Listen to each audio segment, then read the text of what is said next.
Сәлеметсіздер ме, құрметті оқушылар?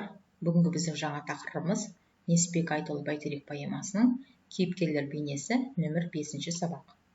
Бүгінгі сабағымыздың мақсаты көркем шығарманың идеясына сай кейіпкерлер жүйесін анықтау. Бағалау критериіміз Бәйтерек поэмасынан үзінділерді мәнерлеп оқу және Бәйтерек көркем шығармасының идеясына сай кейіпкер жүйесін анықтайтын боласыздар. Сабақты бастамас бұрын ой қозғау әдісі арқылы сұрақ қойғым келіп отыр. Бәйтерек поэмасында елбасы неге басты кейіпкер және Бәйтерек монументінде Нұрсұлтан Әбішұлы Назарбаевпен байланысты қандай ескерткіш бар? Осы сұрақтарға жауапты бір кездеп көрейік. Бәйтерек монументінің негізгі авторы елбасы. Бәйтерек кешенін жобалаушы архитекторлар тобы Рүстембеков, Базарбаев, Айтбалаев, инженер-конструкторы Бахштейн, интерьер дизайншысы Оспанов. Оның негізгі идеясы елбасы Нұрсұлтан Әбішұлы Назарбаевтың эскиз нобайы негізінде өмірге келген.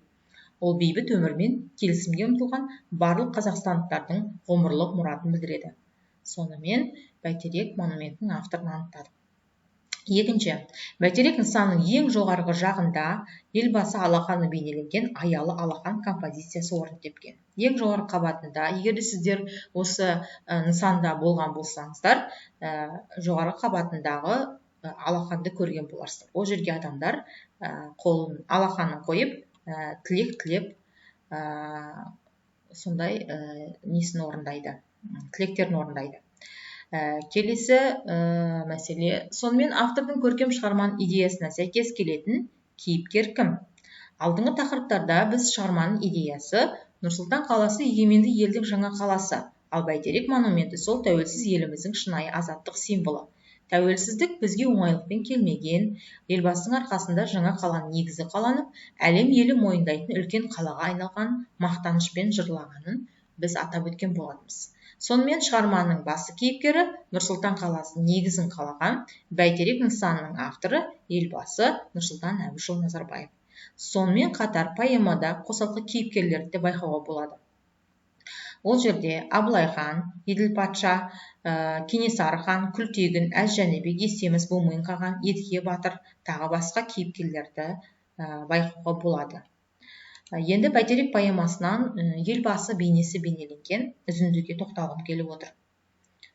Қисыны келелі істің дер жағында, күш-қуат келіде емес келсабында. Сөйлейді Назарбаев Нұрсұлтан боп, көк тулы Қазақстан жер шарында.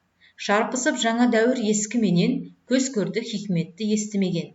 Елбасы шар құрады шар тарапқа, қырандай балапаны кеш түлеген. Сан қиетті Алатаудың мұзбалағы, жаңғырып жартас біткен құз қарады. Шарықтап шырқау көкте жүрді дағы, бетке алып тартып кетті түз даланы. Тұр міне үш қоңырда, өзі шыңда, ақиық барадағып көз ұшында, қыранды құс патшасы деп атайтын, айналды бұрынғының сөзі шыңға.